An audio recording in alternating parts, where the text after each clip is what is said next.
നാളെ വൈകുന്നേരം 6 മണിക്ക് കനകക്കുന്നിൽ ബഹുമാനപ്പെട്ട മുഖ്യമന്ത്രി ഓണാഘോഷത്തിൻ്റെ സംസ്ഥാനതല ഉദ്ഘാടനം നിർവഹിക്കും.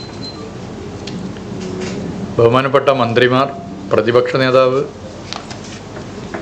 MP-മാർ, MLA-മാർ, തിരുവനന്തപുരം കോർപ്പറേഷൻ മേയർ തുടങ്ങിയ ജനപ്രതിനിധികൾ ഉദ്ഘാടന പരിപാടിയുടെ ഭാഗമാണ്. ചലച്ചിത്ര മേഖലയിലെ പ്രശസ്തരായ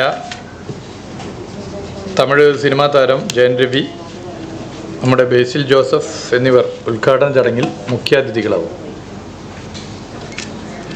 സെപ്റ്റംബർ മാസം 9-നാണ് ഘോഷയാത്ര.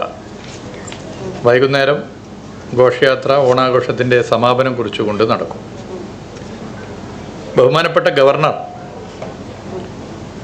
ശ്രീ രാജേന്ദ്ര ആർലേക്കർ ഘോഷയാത്രയുടെ ഫ്ലാഗ് ഓഫ് നിർവഹിക്കും. ഫ്ലാഗ് ഓഫ് ചെയ്യുന്നതാണ്. ബഹുമാനപ്പെട്ട ഗവർണറെ ബഹുമാനപ്പെട്ട വിദ്യാഭ്യാസ വകുപ്പ് മന്ത്രിയുടെ നേതൃത്വത്തിൽ ഞങ്ങളിപ്പോൾ പോയി കണ്ടു, ഔദ്യോഗികമായി ക്ഷണിക്കുകയും ചെയ്തിട്ടുണ്ട്. സർക്കാരിൻ്റെ ഭാഗമായിട്ടുള്ള ഈ ക്ഷണത്തിൻ്റെ ഭാഗമായി ഗവർണറോട് കാര്യങ്ങളൊക്കെ സംസാരിച്ചു. ഓണക്കോടിയും കൈമാറിയിട്ടുണ്ട്. ഗവർണർ ഓണാഘോഷ പരിപാടികൾക്ക് എത്തിച്ചേരും എന്ന് അറിയിച്ചിട്ടുണ്ട്.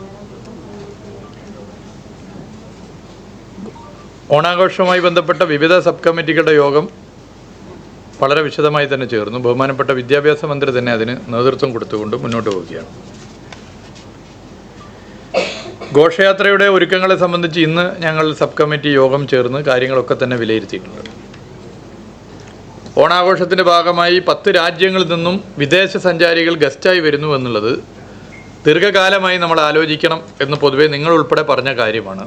അവർക്ക് പ്രത്യേക ഇരിപ്പിടം ഒരുക്കും, അവർക്കൊരു പ്രത്യേക ലഞ്ചും പിന്നീട് നൽകുന്നതായിരിക്കും. ഇതിൽ മന്ത്രിയുടെ സൂചിപ്പിച്ചു 10,000-ഓളം വരുന്ന കലാകാരന്മാർ പ്രത്യക്ഷമായും പരോക്ഷമായും ഇതിൽ പങ്കെടുക്കും. അതിൽ ഒരു 4,000-ഓളം വരുന്ന കലാകാരന്മാർ പാരമ്പര്യ കലകളിൽപ്പെട്ടവരാണെന്നുള്ളത് ഒരു പ്രത്യേകതയാണ്. പാരമ്പര്യ കലയിൽപ്പെട്ട കലാകാരന്മാർ ഇത്രയധികം ഒത്തുകൂടുന്ന ഏക ഉത്സവം ഈ തലസ്ഥാന നഗരിയിൽ നടക്കുന്ന ഓണാഘോഷ സമയമാണ്.